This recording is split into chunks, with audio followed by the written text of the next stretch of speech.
গৰুখুটি প্ৰকল্পৰ বাবে গুজৰাটৰ পৰা অনা গিৰ গাইৰ 90টা বিতৰণৰ বিষয়টো যি ধৰণে বিজেপি চৰকাৰে ৰাইজৰ পৰা গাপ দি ৰাখিছিল সেয়া খুব তাৎপৰ্যপূৰ্ণ। কেন্দ্ৰ আৰু ৰাজ্যত বিজেপি চৰকাৰখনে নিজকে নিকা আৰু স্বচ্ছ হিচাপে প্ৰায়ে জাহিৰ কৰে। প্ৰধানমন্ত্ৰী মোদী ডাঙৰীয়াই না খাউংগা না খানে দুংগা বুলি কোৱাও আমি শুনিছোঁ। কিন্তু গিৰ গাইৰ বিষয়টোত দেখা গ'ল যে ৰাইজৰ ধন ব্যৱহাৰ কৰি গুজৰাটৰ পৰা অনা গিৰ গাইৰ পৰা 90টা গাই গৰু নিজৰ মাজতে তেখেতসকলে অসমৰ 16 লাখ টকা লোকচান কৰাই বিতৰণ কৰি ল'লে। প্ৰথম কথা হ'ল অসমৰ জনহিতৰ কাৰণে কাম কৰা বিজেপি চৰকাৰে 16 লাখ টকা অসমৰ লোকচান কৰি নিজৰ মাজতে কিয় বিলাই ল'লে?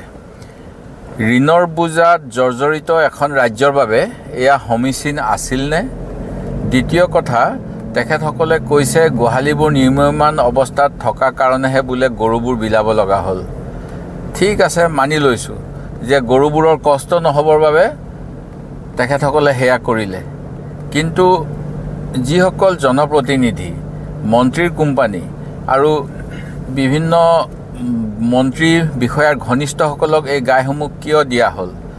কি অহৰ্তাৰ ভিত্তিত ৰাইজৰ ধন খৰচ কৰি অনা গৰুসমূহ কম দামত দিয়া হ'ল?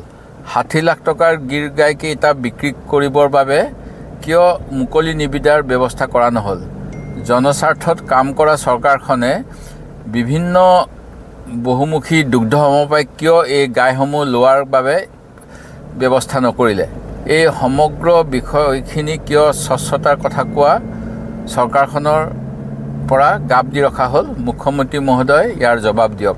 আপোনালোকৰ ডাবল ইঞ্জিনৰ মহত্ব, আপোনালোকৰ চৰকাৰৰ উচ্চ কথাসমূহৰ ফুলজাৰি দি থাকে, ইয়াৰ প্ৰমাণ দিয়ক। অসমৰ ৰাইজে আপোনালোকৰ পৰা জবাব বিচাৰিছে। আপোনালোকে ৰাইজৰ চৰকাৰ নে ৰাইজৰ টকাৰে সম্পত্তি গঢ়া চৰকাৰ সেয়া মানুহে দেখিছে।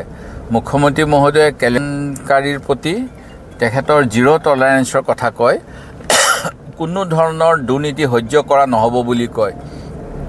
যদি সেয়ে হয়, মুখ্যমন্ত্ৰী মহোদয়ে সমগ্ৰ বিষয়টোত এটা তদন্তৰ ব্যৱস্থা কৰক। গৰুখুটিৰ বিষয়টো নতুন নহয়, এতিয়া কিছুমান তথ্য পোহৰলৈ অহাৰ কাৰণে বিতৰ্ক হৈছে। কিন্তু অসম বিধানসভাত আমাৰ বিধায়কসকলে গৰুখুটি যিসকল ভূমিহীন ব্যক্তিয়ে তাত বহু বছৰ ধৰি বসবাস কৰি আছিল, গৰাখহনীয়াৰ ফলত তেওঁলোকে নিজৰ জন্মভূমিৰ পৰা আঁতৰি আহিব লগা হৈছিল আৰু গৰুখুটিত আশ্ৰয় লৈ আছিল ধলপুৰত।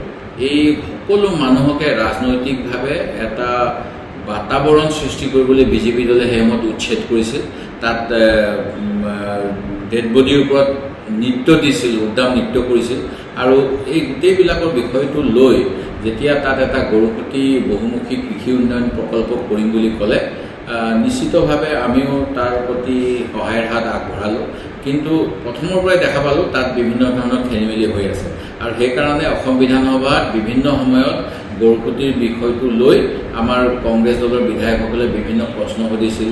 জাকিৰ হুছেইন চিকদাৰ, আব্দুৰ ৰহিম আহমেদ, মই নিজেও বিভিন্ন বিষয়ত তাত অৱতাৰণা কৰিছিলোঁ আৰু স্পষ্টতা নাই বুলি কৈছিলোঁ। কাৰণ যিকোনো এটা প্ৰজেক্ট হ'বলৈ হ'লে আমাৰ চৰকাৰী বিভাগৰ বিভিন্ন নিয়ম আছে।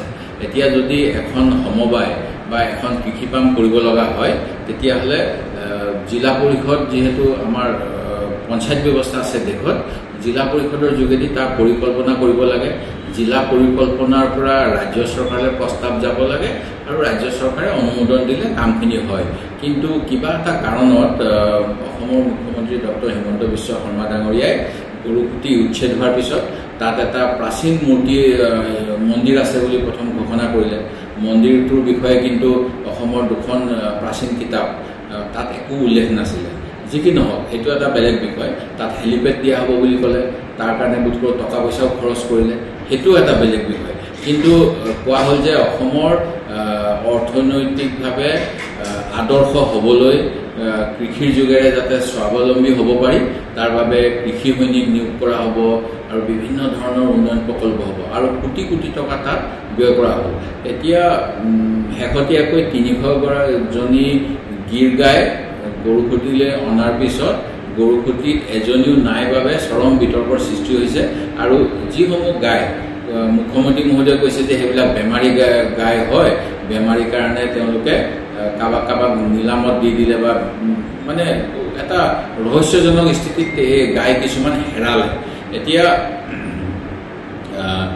চৰকাৰীভাৱে থকা কৃষি ফাৰ্মলৈ যিখিনি গাই লৈ গৈছিল সেই ৩০০জনীৰ তাৰ মৰিলে বুলি কৈছে, আৰু বেচৰকাৰীভাৱে থকাখিনি জীয়াই আছে বুলি কৈছে। এইটো এটা ৰহস্যৰ বিষয়। আৰু তেওঁলোকে যিকোনো এটা কাম কৰিলে আমি দেখা পাওঁ যে আমাৰ চৰকাৰী কাম কাজ কৰাৰ বাবে খুব সুস্পষ্ট নীতি বিধেয়ক আছে, কেনেকৈ চৰকাৰী কাম কৰিব লাগে তাৰ বাবে স্পষ্ট নিৰ্দেশনা আছে। এই গোটেইখিনি উলংঘা কৰা হ'ল। কেতিয়া টেণ্ডাৰ দিয়া হ'ল, এই টেণ্ডাৰ কোনে কোনে অংশগ্ৰহণ কৰিলে, টেণ্ডাৰৰ চৰ্ত কি আছিল, বা আমাৰ অসমত বিভিন্ন দুগ্ধ পাম আছে সমবায় ভিত্তিক, খুব গুৱাহাটীৰ ওচৰত আছে, বজালিত আছে, এইফালে আপোনাৰ জাগিৰোডত আছে, স্বনামধন্য উপাধ্যায় ডাঙৰীয়াই যিখন গঠন কৰিছিল ৭০ৰ দশকত, আৰু অন্যান্য অঞ্চলতো আছে। কিন্তু সেইবিলাকক আওকাণ কৰি ৰাজনৈতিক দৰবাৰৰ ওচৰৰ মানুহখিনিয়ে কেনেকৈ পালে মন্ত্ৰী বিষয়াৰ ঘনিষ্ঠ বা বিধায়কসকলে, সেইটো এটা সন্দেহজনক। আৰু সেই গতিকে আমি এই গোটেইবিলাক বিষয়ত তদন্তৰ ব্যৱস্থা কৰিবলৈ কৈছোঁ। মুখ্যমন্ত্ৰী মহোদয়ে দুৰ্নীতিমুক্ত অসমৰ কথা কয়, এই গোটেই বস্তুখিনিত যে দুৰ্নীতি সোমাই আছে সেয়া স্পষ্ট হৈছে। সেই গতিকে মুখ্যমন্ত্ৰী মহোদয়ৰ পৰা তদন্ত দাবী কৰিছোঁ, আৰু তদন্ত ভিত্তিত যেনেকুৱা ব্যৱস্থা ল'বলৈ কৈছোঁ। আৰু সাংবাদিকে প্ৰশ্ন সুধিবই, সংবাদমেল পাতিলে আমিও যেতিয়া সংবাদমেললৈ আহোঁ, অচিনাকি হ'লেও সংবাদমেলৰ কাৰণে তেওঁলোকে যদি পৰিচয় পত্ৰ লৈ আহে, সৰু ডাঙৰ জ্যেষ্ঠ কনিষ্ঠ আমি একো নাচাওঁ, আমি উত্তৰ দিওঁ। মাননীয় মন্ত্ৰী মহোদয়ে এজন সাংবাদিকক গুৱাহাটীত যেনেধৰণে কটু কথা শুনালে, এই অতি দুৰ্ভাগ্যজনক। এনেকুৱা নিশ্চিতভাৱে গণতন্ত্ৰৰ চতুৰ্থ স্তম্ভৰ প্ৰতি এই ব্যৱহাৰ হ'ব নালাগে। আমি লজ্জিত। মই ভাবোঁ মন্ত্ৰী মহোদয়ে গোটেই সংবাদ জগতৰ ব্যক্তিসকলক তেখেতৰ এই ভুলৰ বাবে ক্ষমা কৰা উচিত।